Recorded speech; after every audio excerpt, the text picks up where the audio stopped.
Back on the Honor Size podcast today, we're talking plyometrics done right, the importance of prep work to make sure that you set yourself up for success, avoid some stuff, get some advantages from some stuff. I don't know if anybody caught or was watching the NBA playoffs. I am not, but this reel went wild of this guy. It's Tyrese, right? Yeah, Tyrese Halliburton yeah. blowing out his Achilles on the court the other night. Yeah. Dude, so I caught it and I sent it to everybody.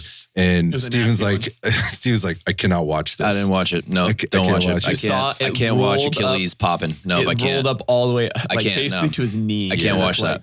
Can't watch that. I saw the video and I was like, I bet this is going to be in slow motion. Yeah. I'm not going to watch that. Well, and then on the broadcast, people getting legs snapped in football, can't watch it. On the broadcast, they literally kept showing it every few minutes. They'd be like, this is what happened to Tyrese Halliburton. And they'd show it in slow motion. Literally people are like, glued to the I don't want to see this again. This is disgusting. Yeah, but everybody's watching with one eye, with one hand over their face with a gap. Amazing. People don't want to see that, but they'll watch other things on TV or in the news. Oh yeah, or all over social media. Mm-hmm. Back to the boobs and butts and whatever. Yes, boobs. The and death butts, videos and everything else. All the quality stuff. The point of that is that's not what inspired this podcast, but it certainly is relevant to kind of what we're talking about. And part of the question I was asking, the group in there was just kind of getting into discussion because I had just come off another discussion with a practitioner that works with some NFL and NBA athletes about training protocols and kind of what's going on, injuries. There's a local team here, I won't say which one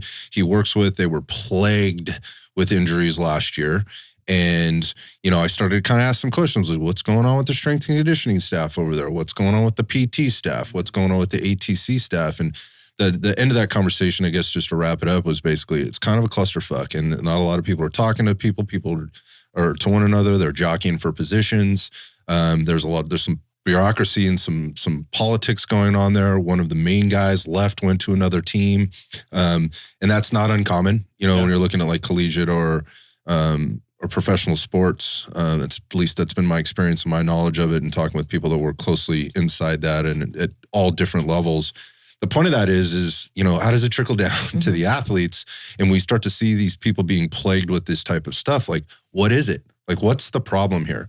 And why so much now versus maybe before? And because we're seeing like the most athletic, professional athletes we probably ever seen just in terms of the skill and the talent level. I think there's some things, the game has been changed. The games have changed. The rules have changed. What people want to see, I think influences that in terms of points scored, touchdowns scored, whatever it happens to be. But regardless, we got these very athletic people running around out there, but they seem to be getting injured more maybe more or less. I don't have the stats. Well, I mean, so for specifically like with him, there was 8 Achilles tears in the NBA this season, which is by far the most that there's been to date. So definitely there's some sort of uptick in these injuries. And there's lots of theories, like a lot of people, of course, it's people bashing their training could have saved them, and then people bashing those people bashing each. So a lot of back and forth, but there's a lot of theories why this is occurring. But regardless, you cannot deny that there's been an uptick in these, especially in these injuries. I think are most interesting, something like that is a non-contact injury, right? It's not an injury that someone like, it's more physical, he got hit.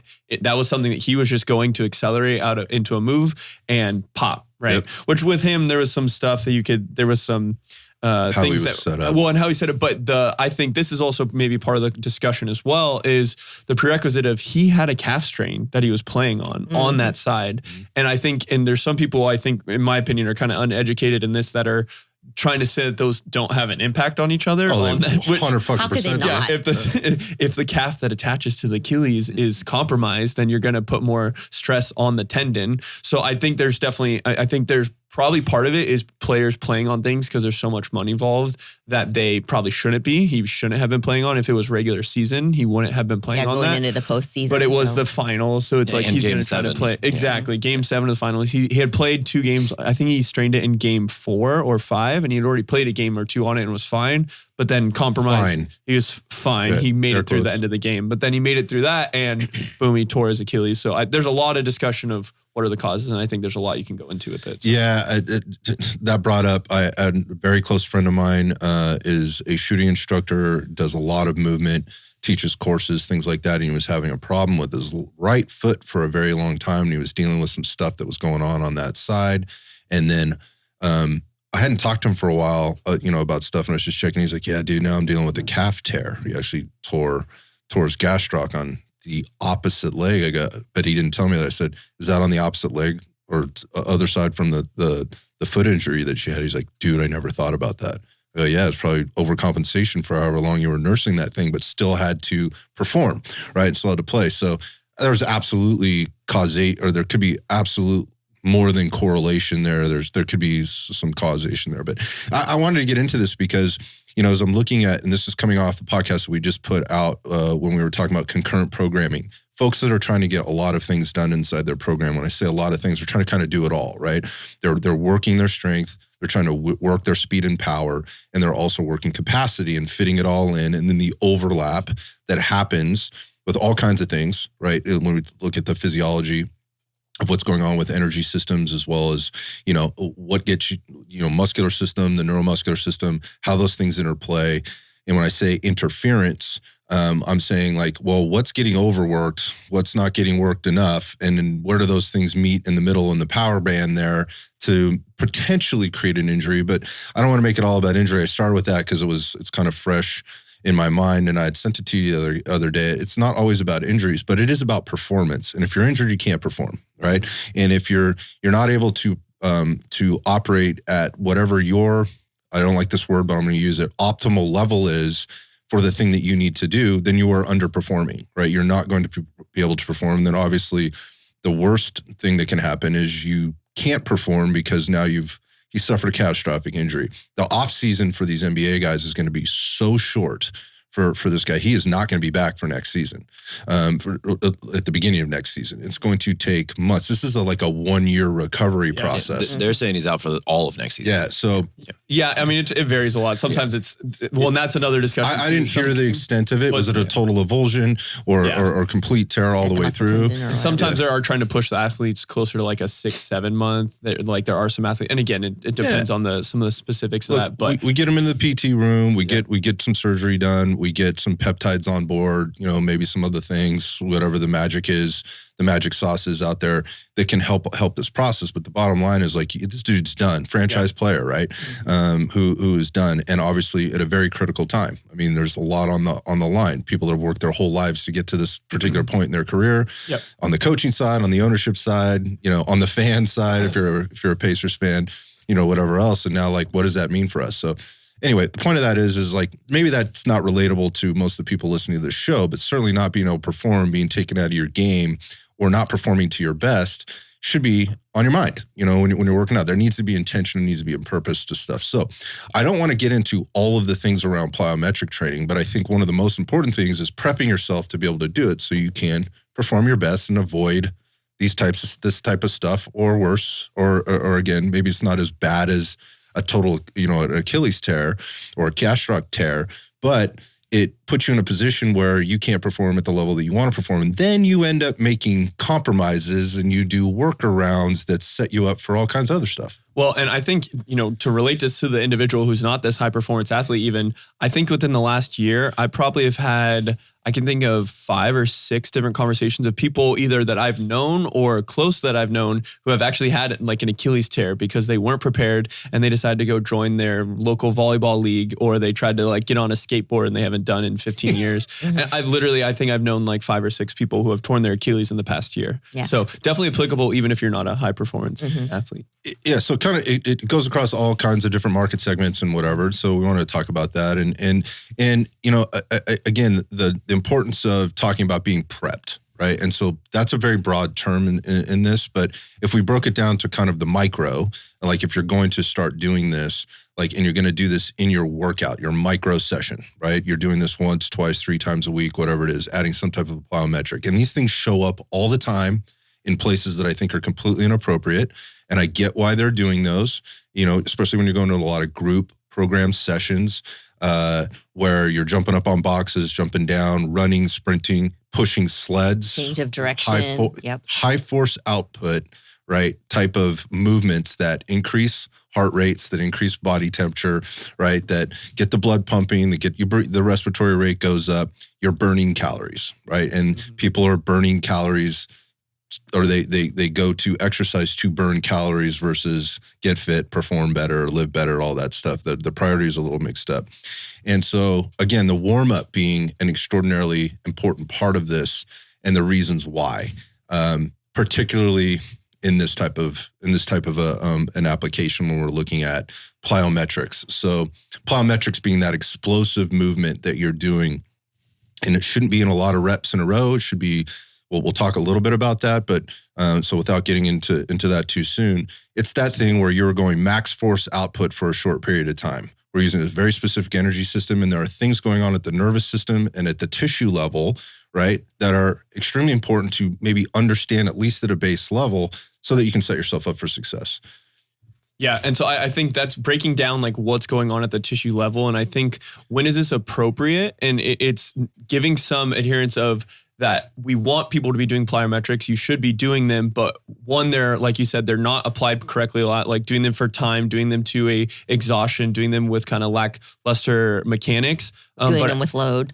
Doing them with load that especially you're not prepared for. But then even if an application of, there needs to be some prerequisites that you've established before you can get into these regularly. And then how are you going about it? One, on the micro, like the warm-ups, things like that. But then on the macro level of like, do you have good stability? Do you have good tissue quality, even just strength? Can you maintain these positions? Can you absorb force? Like all these other things that are important before you start to really implement and do these things drastically. So yeah, so just again, going back and talking about the warm-up. So what we're trying to do is we're trying to get all the systems firing, right? So obviously we want to be prepared for this from a strength perspective, right? And a capacity perspective in order to do this. We'll talk about that a little bit too, but you need to be in a position to be able to handle the loads that you're going to be putting on yourself. So that takes some work. And so again, going back to appropriate versus not appropriate, this is not appropriate for somebody that's just getting into a fitness program or getting some type of workout program or is re-entering after quite some time.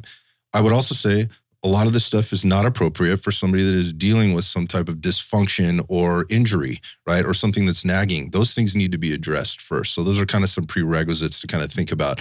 That might sound obvious, yet we see people, again, making compromises to burn calories, to get through the workout, to not look like the person that's lagging in the group or whenever they're going there.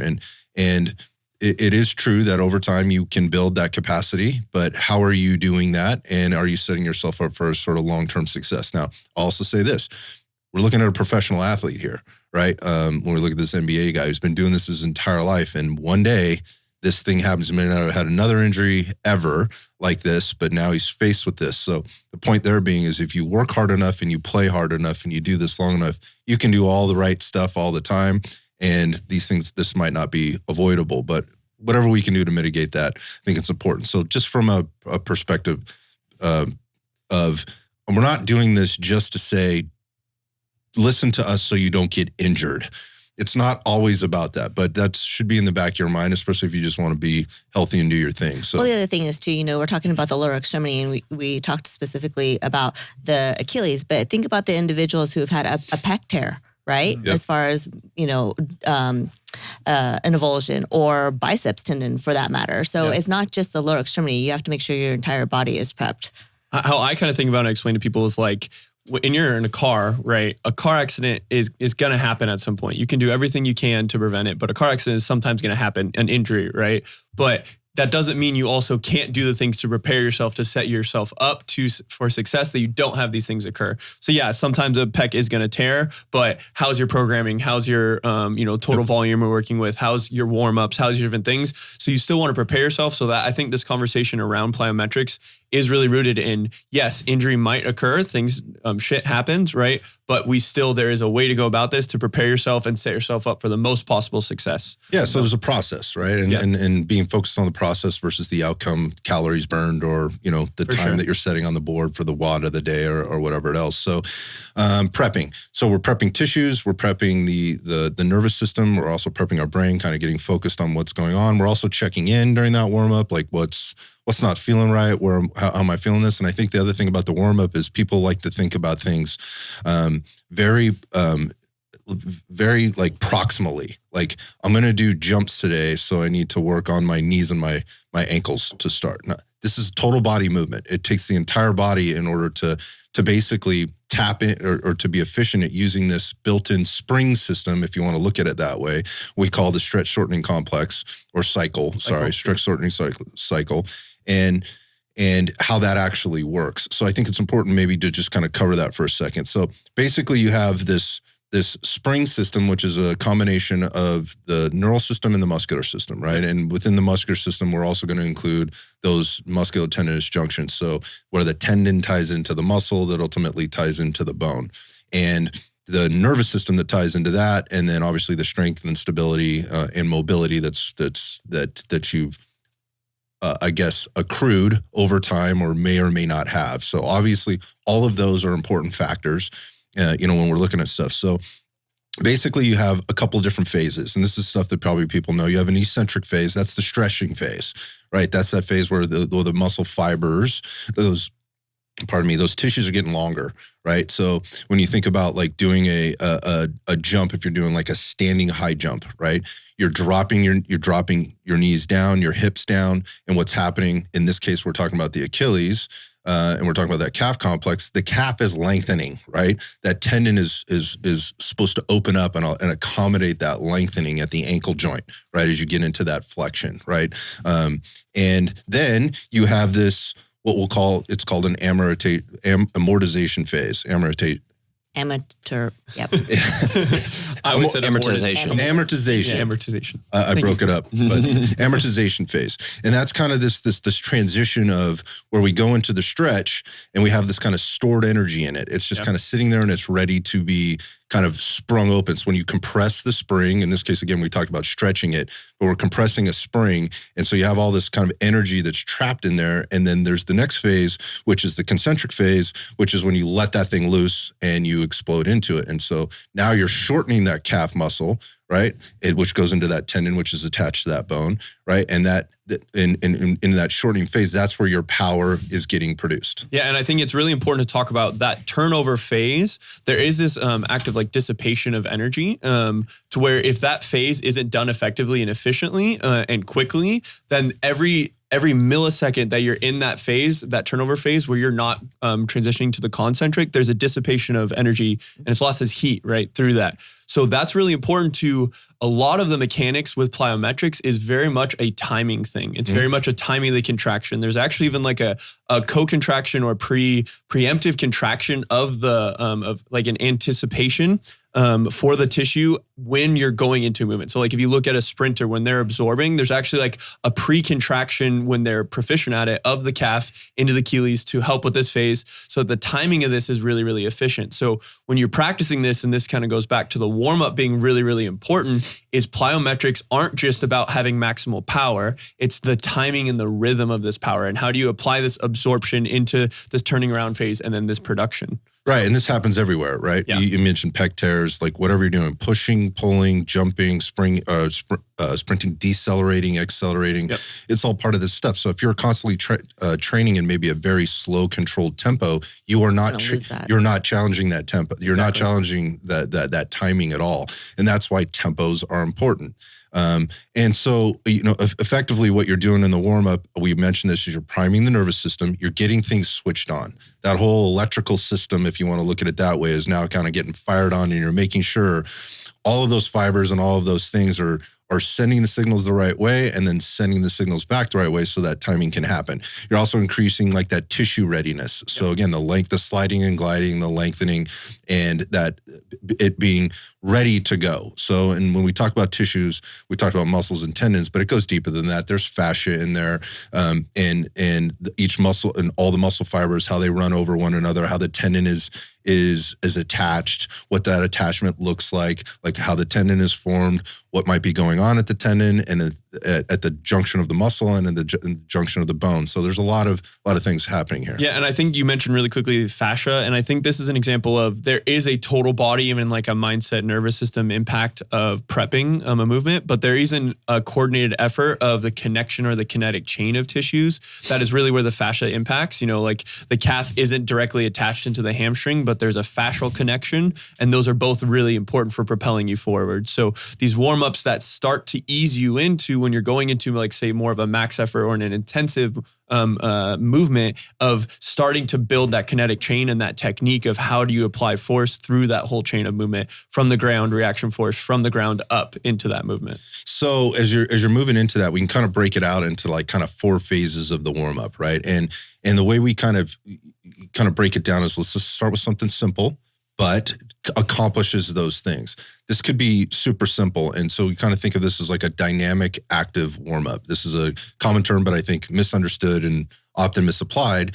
It should be very specific to whatever you're doing that day. And if today is a day where we're working speed and power, then we need to be warming up appropriate to the speed and power, going over and doing, something contradictory to that. Again, doing slow, controlled tempos, or maybe a time and a place for this, to kind of get a feel for kind of where I'm at. But I do need to move with some tempo at speed and produce a little power. So the easy things. So you could jog a little bit, you could jump rope, getting on a rower, probably not the best choice, right? We need to do something where we're getting the stretch. Replicates the movement patterns replicates that we're doing. Yeah, exactly. And gets that stretch reflex kind of in tune. Yes, exactly. And it's light, it's very extensive. It can be for a lot of reps, and it's starting to teach that timing, right? Again, we talked about really important, it's rhythm for plyometrics. So it's beginning, so jump rope is a perfect example. It's very based on timing and a rhythm. So that's where you want to kind of start to do that. You're getting the tissue moving, you are increasing your core body temperature, but there's more to it than just, like you said, rowing, right? So once we have the thing kind of fired on, you kind of think of that as like a pulse raiser,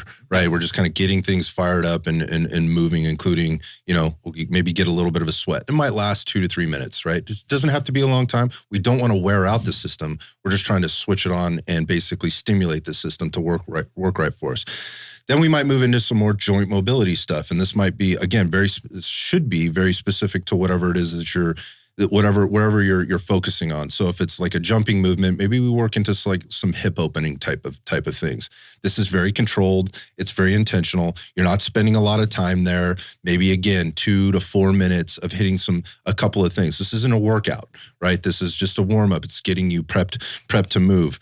Again, going back down to the ankles, maybe we're doing like some ankle rolling, some plantar flexion, dorsiflexion. We're just moving things around. We're getting it to move through ranges, kind of maybe pushing it through actively, like that is through our own power, moving it through some stuff, not going in and stretching it, right? Not getting on the calf stretching machine and stretching that beyond what our active range is. That's not what we're trying to do. And I need to stretch out my calves today.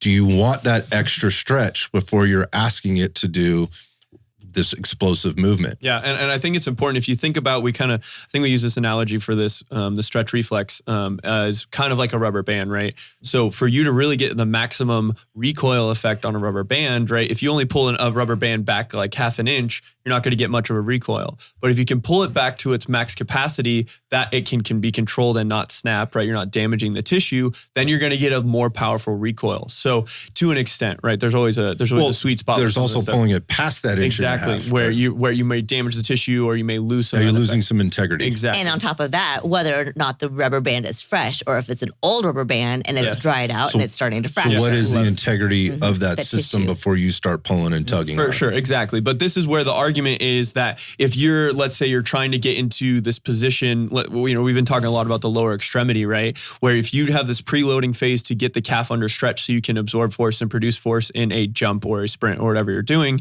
if you can't get into any degree of dorsiflexion under control, if you haven't accessed that range yet, and now you're going to try to do it with deceleration and acceleration to a high intent, that's where there is going to be an issue. So you want to make sure that you're prepping those ranges of motion that you have the capacity and ability to get to, so that before you get into the dynamic plyometric explosive work. All right, we're only a few minutes into this, right? This does not take a lot of time, but it is intentional, and we got some things going. So we've done the pulse raiser, we got a little joint mobility, we're working kind of local to where we're working, but we should also be thinking about what else is involved. If I'm going to be, again, doing jumping, that's a total body movement.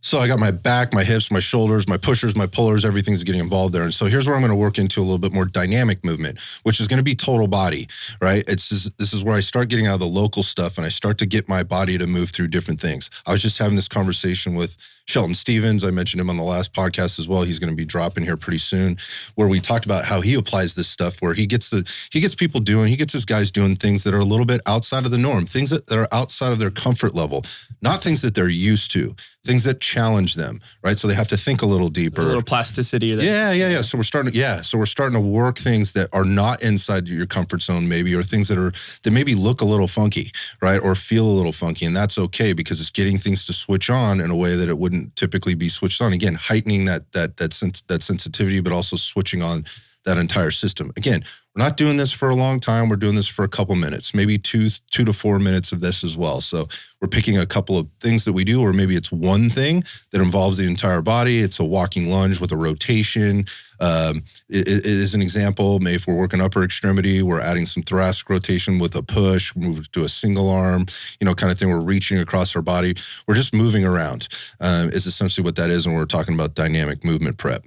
And then lastly, we're going to move into something that kind of starts to work that plyo in that, we'll call it like specific activation. So now we're kind of go back to, like, if I'm going to be jumping, right, what are some of the things that would mimic that? We talked about like the jump rope as an example. Well, that kind of starts things, but it's really kind of ankle dominant, right? You're using little hips, you're using little knees for sure. But now we're going to do something that's a little bit more explosive. Not too much. Again, we're not trying to wear out the system, but things like pogo jumps, like just standing in one place, just kind of bouncing up and down. I'm not trying to create a bunch of height here. I'm not trying to set any records. I'm not trying to get my heart rate up too high or anything like that. I am just getting into that timing, right? And that loading, unloading very quickly. And so like pogo jumps is something. So something that is not too strenuous, but does mimic and is closer to what you're about to get into. Pogo jumps are great for pre-sprinting, as well. You're working that ground contact. You're starting to, again, wake the system up even a little bit more. And now when you're done doing that, now we're ready to move into whatever the intention of that workout is. And again, like using sprinting as the example, this is where we move immediately into our sprints. So start to finish, we're talking about maybe like 8 minutes to maybe 15 minutes max, depending on how long you're staying, maybe in that active mobility piece or dynamic mobility piece. The start and the finish or the steps 1 and steps 4 are usually pretty short. You could maybe spend a little bit more time in the middle, depending on how you're feeling from the previous workout or what you're kind of noticing in your movement. Yeah, and even when with this stuff, to finish out with that, is as you start to get into these movements, there's still kind of this ramp up phase, right? So yeah, you're going to start doing, let's say, like your jumps for that day is a box jump or like a broad jump, like a forward jump, right? You still are kind of making sure your mechanics are sound, making sure the movement is sound. You're building into that. And then by the time you get to that like third round, right, you're getting into that more. That's where you're really, really starting to ramp up the intensity. Are you talking about like then when you're doing it at like maybe a percentage of your output? Perhaps? Yeah, you can start to think about it like that for sure. Like put some sort of metric in it. Like I'm going to work at 60% for the first one, then maybe 80%. And now you're really, there's a building effect, right? Even in the specific movement that you're trying to work with. So far, go ahead, Coach. I was going to say, could we go through like a brief example of what a 4-phase warm-up would look like for a broad jump, for example? Yeah, we could do that. Yeah. So again, we talked about you're going to get that pulse raiser going. So we're going to get things going again. Like let's pick skipping or a jump rope, right? So you got the jump rope going. Yeah. As an example. Yeah. So I like something like that. And so if you're wanting to get some specifics here, something that is bilateral. If we're doing a bilateral jump, you can work on that timing. So yeah, something perfect like jump rope would be great. You can start to build some of that rhythm, right? This is phase 1. Right, exactly. Phase 1. Phase 2, right, if we're thinking of a couple of things that are important when you're getting to a broad jump. So if we're thinking more of the joint specific is 1, obviously the ankles. So we're doing some of that ankle work, the dorsiflexion, but actually making sure you're getting good hip extension. So if you have some limited in hip extension, doing some sort of active movement into hip extension. So like a half kneeling stretch where you're coming into active hip extension and you're pulling into active hip flexion, something like that, because that is a very, very important. You're working on a lot of hip extension in something like a broad jump, right? Then from there, you can start to work into where we're getting to more integrative movements, right? You can think where you're trying to get like a walking lunge with an overhead reach, right? Something like that, because you need to get into that big overhead reach position. That's kind of re-ingraining that good hip extension on that back leg that you need for a broad jump. So you can do a walking lunge with like an overhead reach from that away from that back leg up and over. That's a great way to start to build some of that.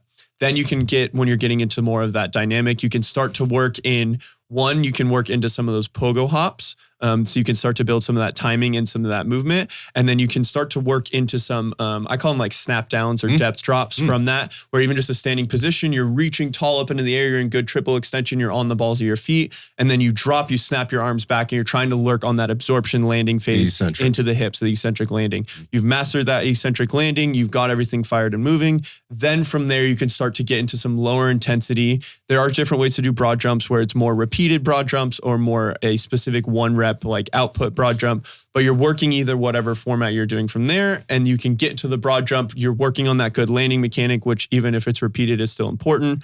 And then now you can start to actually ramp up your broad jumps, making sure, big thing with those, there's ample rest in between them. So. Yeah, so that was a good segue there at the end, just in terms of working into whatever the focus work is there for the day.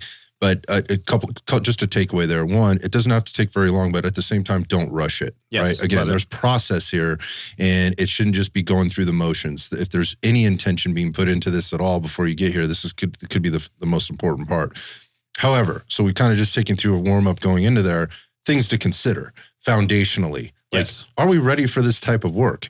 Can you squat? Can you lunge? Can you stabilize? Can you stabilize? Right? Yeah. Yeah. Can you do the basics? Do you have like a basic foundation of strength? And if you don't, you need to back up, right? You need to back up, and we need to work those basic foundations. And again, like, how would you do that? That it varies by person based on where they're coming to this and what their level is like, but you need basic foundation. And if you can't squat properly, right? And when I say properly, broad statement, depends on what type of squat we're doing and whatever, but the squat pattern in general, if you can't own that movement from the top to the bottom and from the bottom to the top and do that repeatedly under load, for a period of time, right? Then what we need to back up a little bit. We need to focus there. Again, going back to the person that's literally jumping right back into a workout program doing stuff like this is something we got to look at. And so again, there needs to be a build-up phase to this. And again, the strength piece being a huge piece, but the mobility piece, right? The awareness piece, and the capacity piece. Like, again, going back to how much can I handle and for how long? And those should be measured and they should be tracked, which we talk about a lot, but that's a good prerequisite to, like, should I be doing broad jumps right now?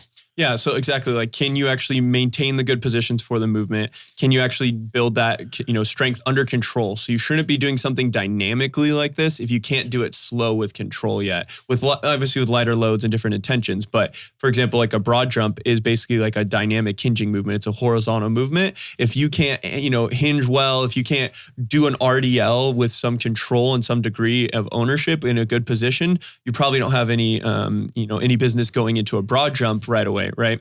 I love this role too of, working on movements that you can absorb the force before you really produce force. So I think a lot of talking about those landing mechanics, like that snap down exercise, generally when you are going to start to do more plyometrics, you need to make sure that you can absorb force first. So this can be from just a very low height, like from your toes, or it can be off a box, or it can be working really just making sure your landing mechanics where you snap down like a depth drop and absorb that force initially. And maybe you're drilling that for a few weeks before you even start to work on redirecting that force.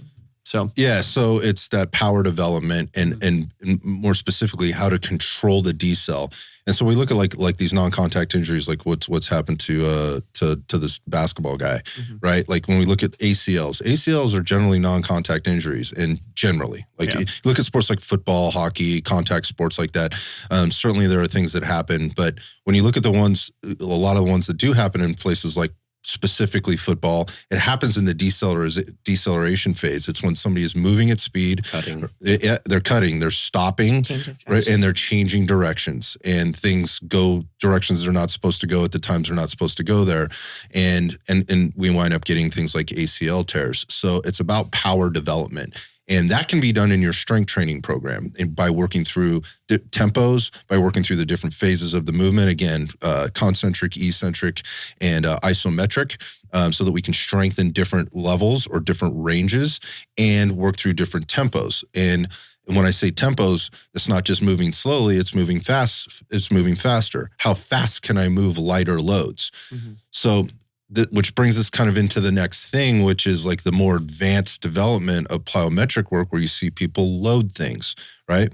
If you don't have those other prerequisites on board, how to control deceleration, how to control force, both, again, in the decel, the eccentric, and then the returning to concentric with your own body weight and with some type of loading, overloading it through a high speed, high demand movement is probably not the direction you want to go. So as we're starting to move into like the loaded stuff, the advanced loaded stuff where you're jumping with plate carriers on or with weight vests, or you're doing like jump pulls with a barbell or with a trap bar, things like that, which are very popular. So fucking fantastic movement. If you're set up right I love trap bar jump pulls. Like I think they're fantastic for total body strength and power. But and speed development, as we're moving into other, specific applications like sprinting or whatever else.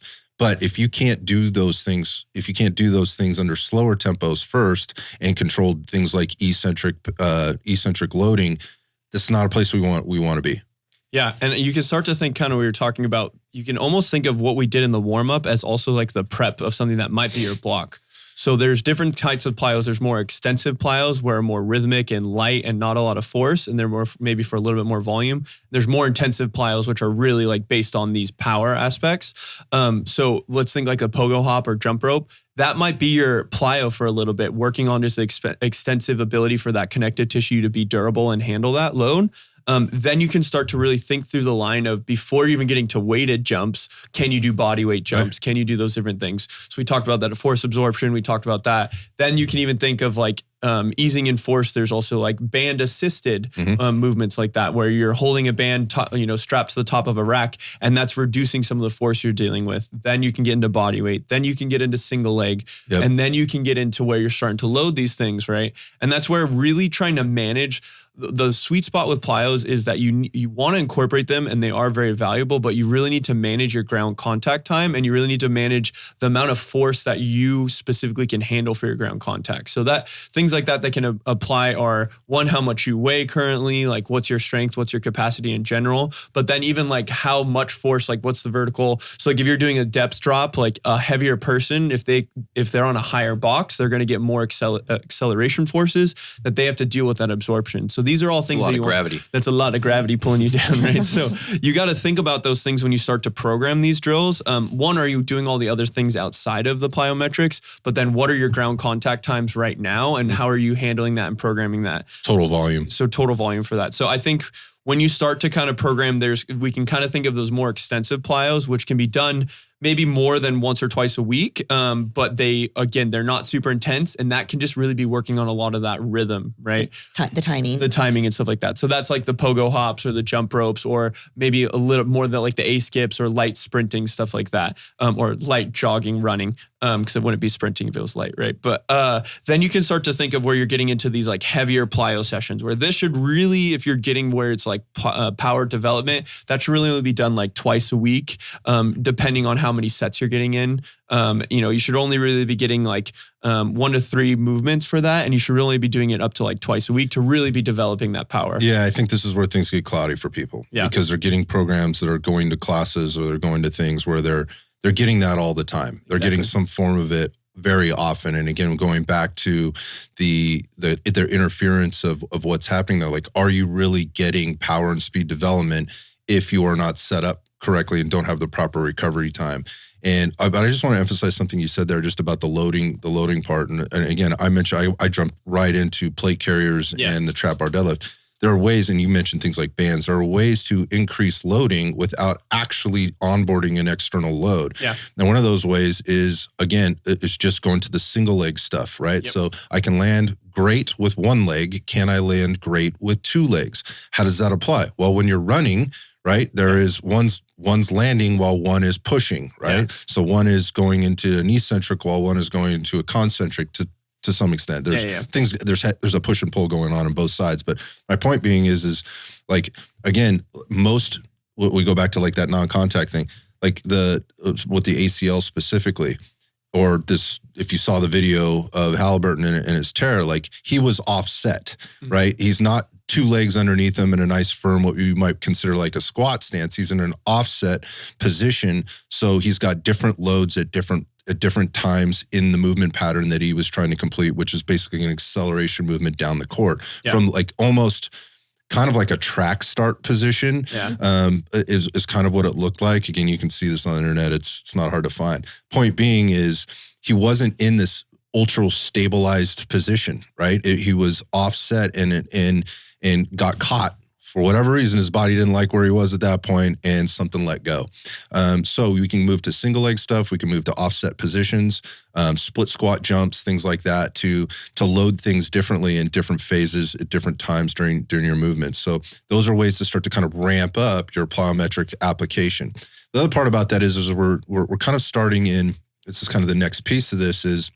We're starting in more of the sagittal, the frontal plane. We're just kind of moving up and down in space, like what's happening right in front of us. But we haven't moved through a transverse plane. We haven't moved through the sagittal plane. So that'd be moving side to side, left to right, or doing any twisting or turning, which is basically what we watched happen in that thing. Or going back to my football example, while the guy is decelerating, turned, trying to change directions, change his trajectory. And so you've got these forces coming into all the joints and all the muscles at different levels, at different times, from different directions, not just gravity pulling you up and down. It's important to train there.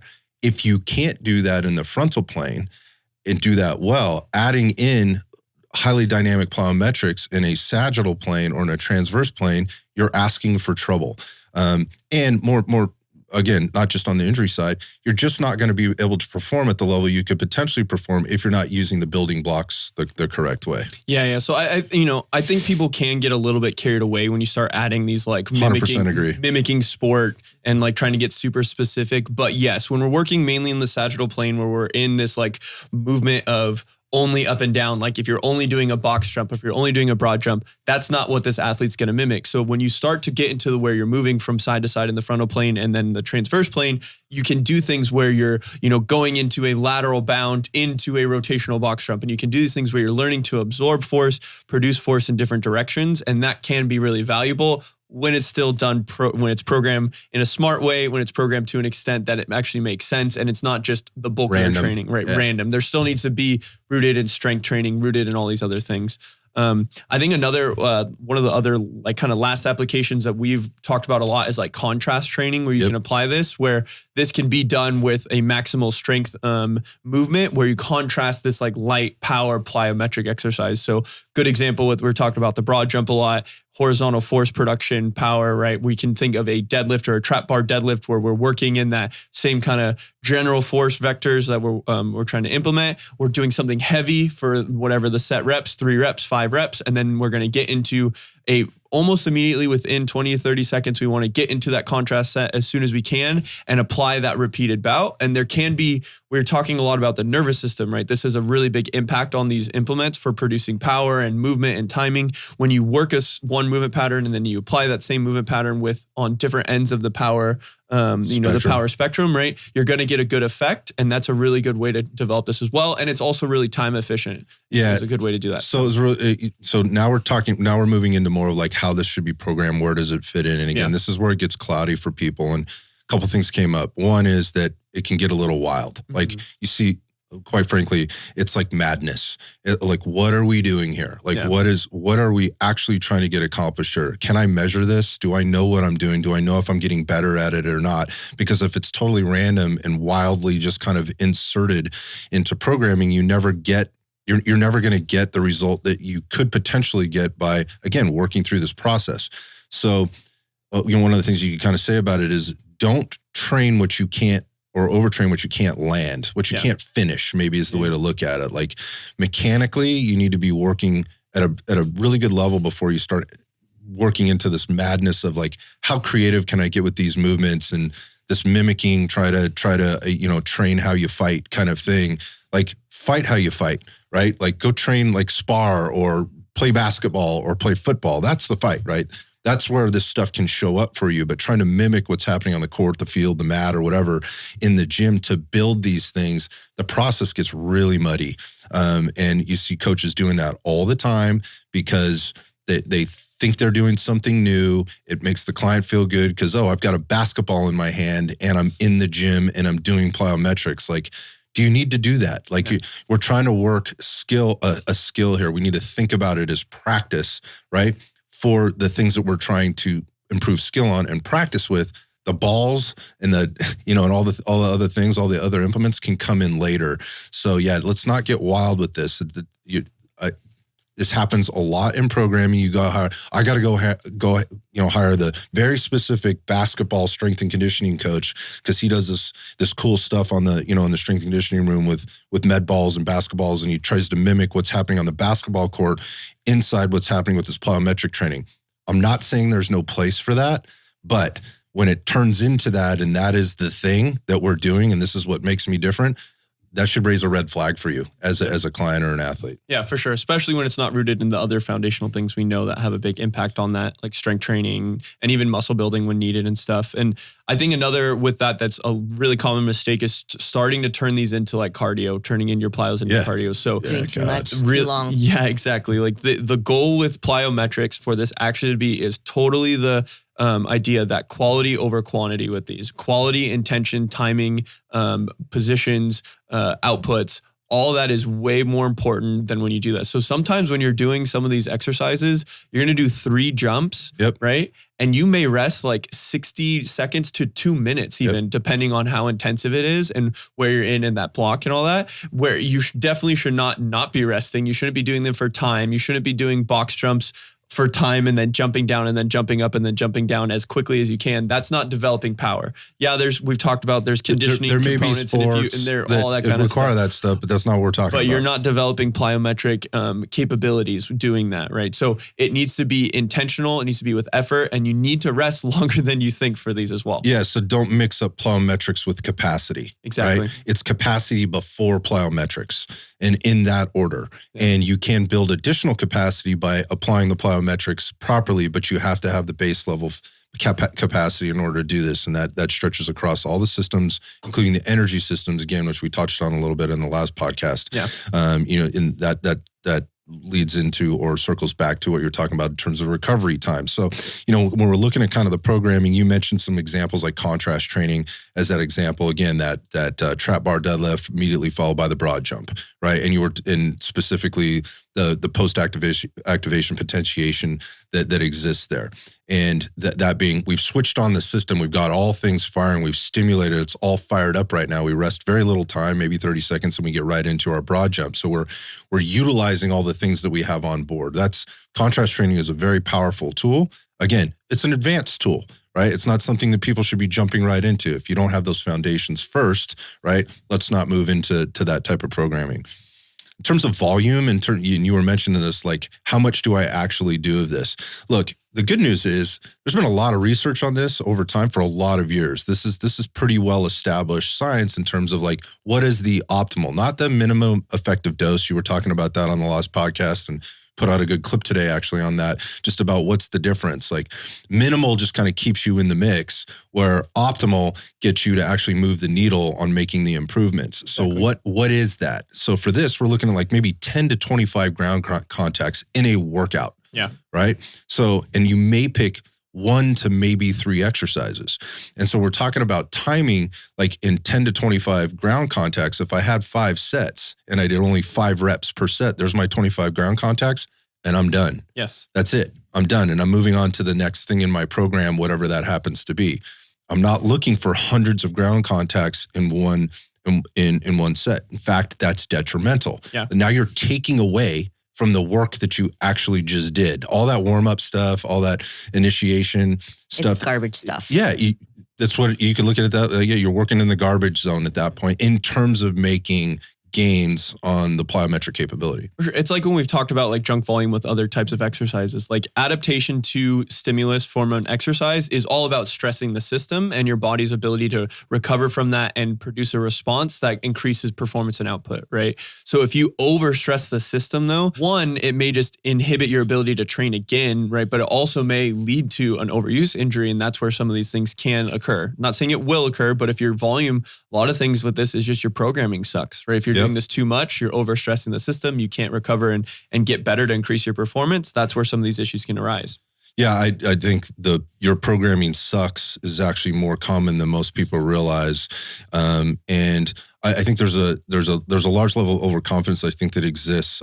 Like I know there's a lot of things I don't know, but I am aware that I don't know them, right? And so again, going back to how do we know? Like there's a lot of research behind this stuff. A lot of it is the Eastern Europeans did a fantastic job of doing this, and then it's just been advanced over time. But as it's advanced over time, things have gotten lost and people have lost their way. And again, I go back to the question, like, why are some of these professional athletes, why do we have 8 Achilles tears in the NBA this year? Something's going on. Like there's some dots that need to be connected there. And where are the faulty patterns in points? Where are the break points in this, in whatever the process is in all of the things? So is it the warm up? Is it the nutrition? Is it the sleep? Is it we're playing too many games? Is say the prolonged season? The prolonged season. We're deep into the season. Is we're playing injured, playing from too young of an age and too intense for too long and too many tournaments, and not doing the strength training, and not having an off season, and not playing different sports and getting different forces. Like we've talked about that, like especially basketball, like the AAU scene is. They're playing tournaments every weekend from the age of 12 or whatever they started. And they don't have an off season. They play their club sport in the off season. They do this repeatedly. And, again, these non-contact things at the end of the day, that's a lot of an overuse over time, a wear and tear kind of issue. Yep. And so I think if you're doing that repeatedly for years on end, I think that's where that's where some of the issue lies. So going back to the shitty programming, here's where you'll find it. Here's where it shows up. 1, using plyometrics for cardio. Yep. Right. Again, using Plyos for calorie burning, basically. Mm-hmm. So when I say cardio, I'm talking about, what I think people think of when they think of cardio, and that is I need to burn more calories so I can lose fat. Yeah. Right. So, or just get into better condition. Use conditioning, use capacity programming, not plyometric programming, for increasing your cardiovascular VO2, LTHR outputs. Like, use it appropriately. Plyos is not the place for that. Other thing is like a high volume of this with just shitty mechanics. Yeah. Right. It's programmed in, so I'm going to do it, but I'm doing it poorly. Right. I'm not doing it well. There's foundational elements of this that I have not addressed and need to go back and address. And so again, just getting a program without any prerequisites being handled before that is shitty programming. Right. Yeah. And whose fault is that? It's going to be the consumer's fault at the end of the day for picking the wrong thing for them. Again, understanding that you can't know it all. So that's why we're having this discussion. Yeah. Like, just be careful, buyer beware. And then the last thing is on this, I think where it shows up is in shitty programming is somebody, again, prescribing or somebody subscribing to a program that they are not prepared for outside of I'm pretty strong, right? I'm pretty strong. I move pretty well, but I've got some issues underlying here. Like my tissue quality is not that good anymore. I've gotten older, right? I've gotten a little stiffer. I've gotten a little less mobile. I'm a little less flexible, right? Like I have some baggage, right? I have this knee that's kind of been a thing. So you're choosing programs hoping to get in better shape without addressing the underlying things that exist there. And then oftentimes what happens when you're not getting the result you're looking for, you get hurt, it goes directly to that was shitty programming. this program sucks, I'm hopping to the next program. No. Like let's take a few steps back and peel back the layers on the onion here and figure out what's really going on. Yeah, was it the right program for you at that time at where you're prepared for currently with all these other things, brought into perspective for it. So I think too, like, is this for you? Like if you are going to be the person that's wanting to know, like, whether it's from the coach's perspective or the individual to see, hey, am I ready for this stuff? Like one, we talked about, do you have strength in general, capacity in general, with the movements, right? Can you squat? Can you lunge? Can you do all these other, what we'd say, like kind of basic fundamental movement patterns in a controlled manner? Some that I think a lot of people neglect is, can you balance? Can you balance on one leg? Yeah. Can you balance on two legs? Can you, sorry, I just had a lot of client flashes in my head of it. You'd be surprised the amount of people that cannot balance on one leg for 10 seconds, which you want to go and jump onto that one leg now if you can't even do it in a controlled manner with no varying forces. So I think that's something to really think about. Do you have good mechanics, right? We talked about the deceleration component, good landing mechanics before you work on the big force and positions. So I think that's but when, this is important for you to do, even if you are older. I think it is, but you just need to always, like we said, quality over quantity, things that people don't really think about. Like we talked about mechanics, but some of those things where doing two leg before one leg, having some assistance if you can, work on your mechanics, things like what surface are you jumping on is really important. A lot of people don't think about that. If you're out doing these on the concrete, that's a lot of a harder force than if you're doing on like a soft turf. And obviously there's sweet spot, because if it's too soft, there's some instability there, right? But a turf, for example, has some force absorption. It's allowing less of a hard impact up through the joints, up through the chain. Things like that are how you start to do it. We talked about the kind of extensive versus the intensive. So can you do like jumping? Can you do, or like pogos? Can you do jump rope? Can you do these things that are low impact before you start to think about these higher impact or these higher power output activities? Yeah, I love what you said there just about the contact surface. I think that's important to understand. And how does that work practically for people that are going to classes or going to the gym or whatever? Look, it's the summer. Maybe you've got that gym with the roll-up door, and so that you can take equipment outside. If you think that doing these plyometric movements outside on the concrete is the same as doing them maybe inside on the turf that you've been working on or on the rubber mats that you've been working on, you are sorely mistaken. It is different. The class is full tonight. It's annoying in here. It's too busy. It's too hot, right? I'm not underneath that AC. The fan's not blowing on me. I'm going to go outside. I'm going to do my stuff out there.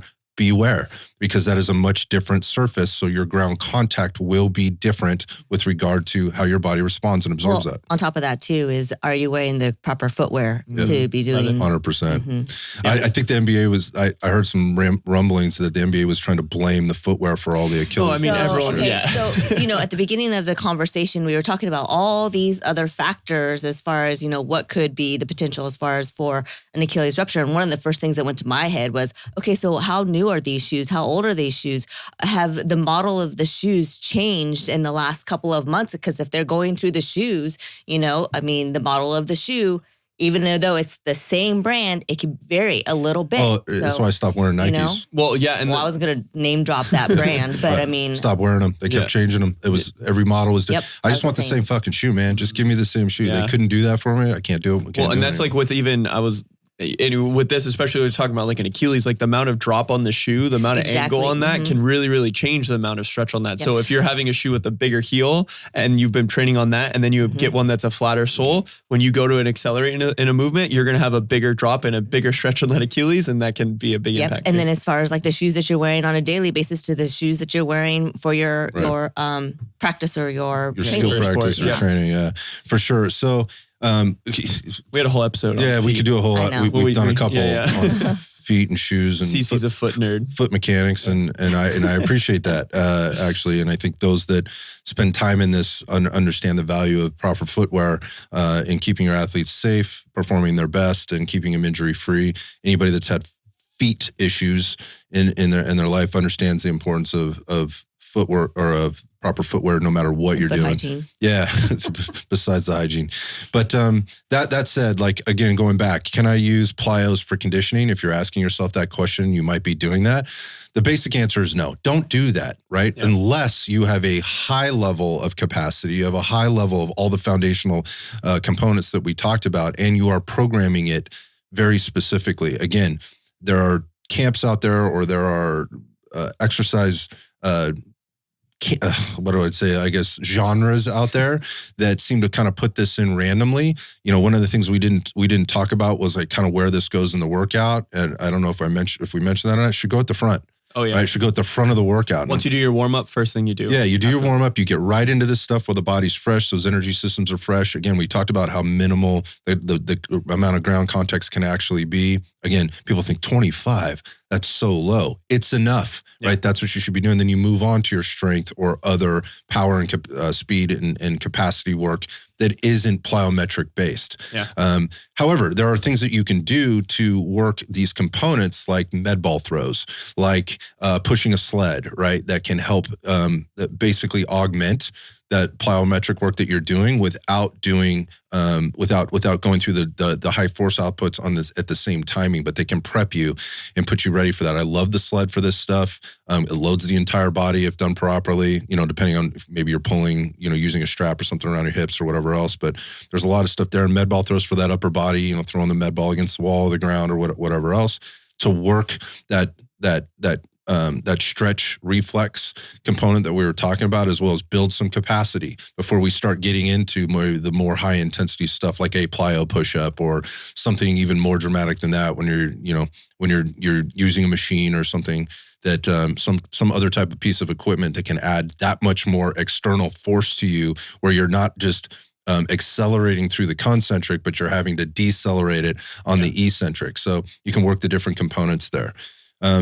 I mentioned like those people that are at more of an advanced age, you know, like how do we implement this into their training? You said that before, like, hey, everybody should be doing this if they can, right? If appropriate. You should get to the point you should be training them. You should want to, yes. Right? You should want to, and you should and be training in a way that gets you to a point where you can absorb or decelerate, absorb, and then accelerate out of certain positions.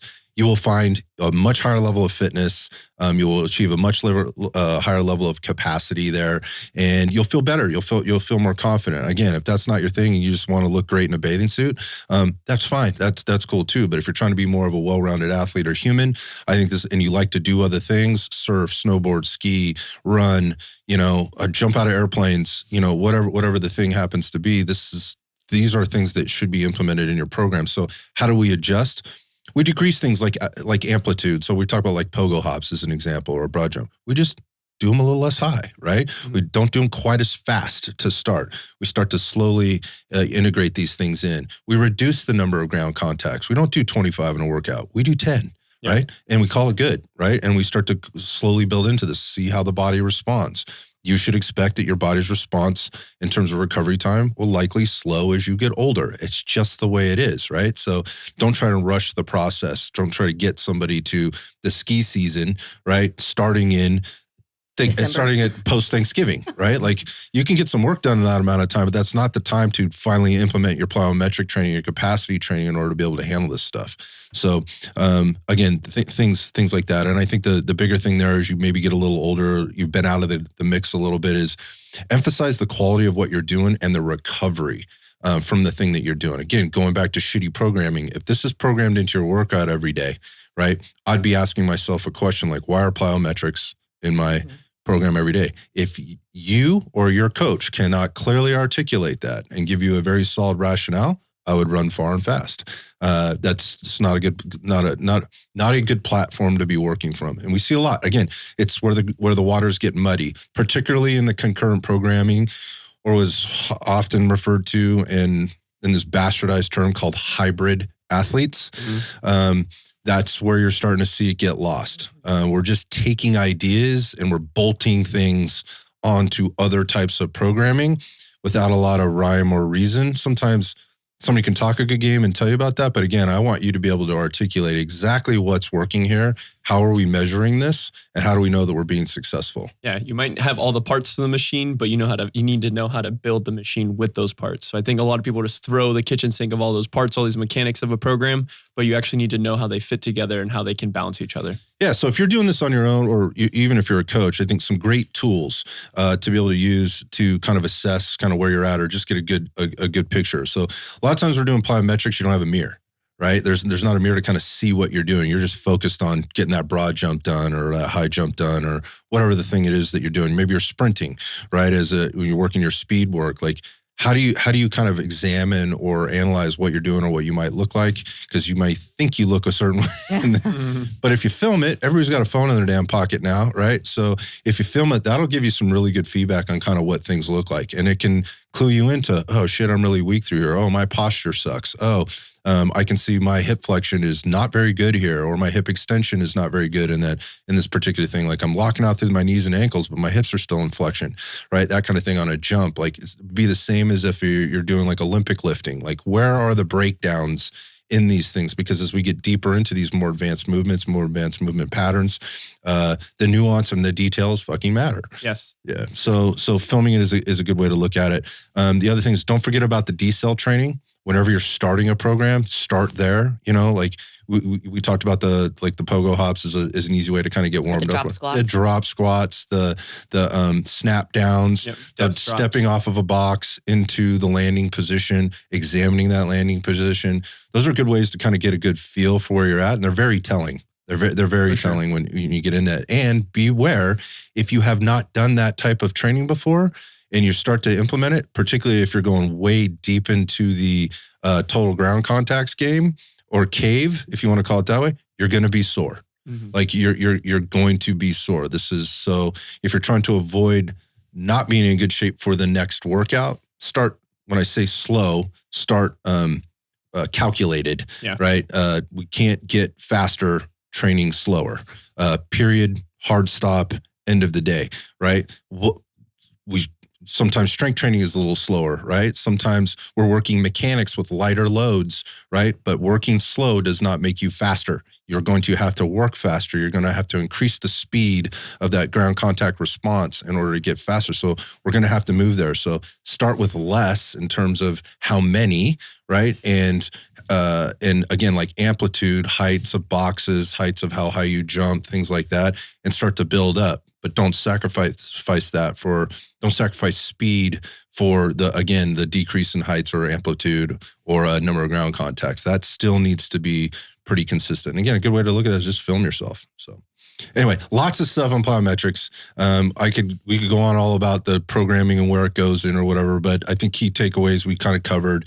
If you want to start implementing this stuff, make sure you've got a good foundation. That's a good strength training program, and all your programming should generally be rooted in a solid resistance training program. Good strength training programs take all this stuff into account. While you might not be doing plyometrics, you're setting up the system for success when you transition into doing maybe more plyometric work. 2 programs. That's why I love Strong. Everybody loves Strong. RDF Strong puts you together. It gives you that basic foundation of muscle hypertrophy and strength to set you up for success. You could move into Max, where we hit this stuff, and we hit it in this exact format, what we just went through today, through the warm up, through the training programming. All the volume is all calculated out. We're not doing that shit every day, every week. We're incorporating bands. We're incorporating boxes. We're incorporating balls and sleds, jump ropes, things like that we talked about on the show today that should be in your program. So Strong is a great place to start. So if you're not sure, you've been out of the game a while, don't go to, hey, how do I do plyometrics training? Go to, how do I get a good foundational strength and hypertrophy training program that sets me up to then start to incorporate some of these other variables. And we've kind of built that progression for you. So check it out. You can get 25% off RDF Strong. Just go to rdfstrong.com. When you get there, just use code STRONG25. It's a 4-month program. And so there's a lot of value in that. It's all mapped out for you. You get all the exercises. We even include some educational material. So, some people don't read it. They just give me the workout templates. Of course, the workout templates are there for you, but you get access to us too. So if you need adjustments to anything, or if you have questions about things, you need some workarounds, you don't have a piece of equipment, you're not really sure. One of the things you get when you get into any of our programs is you get access to us. So happy to help you. So check that out. Again, that's rdfstrong.com.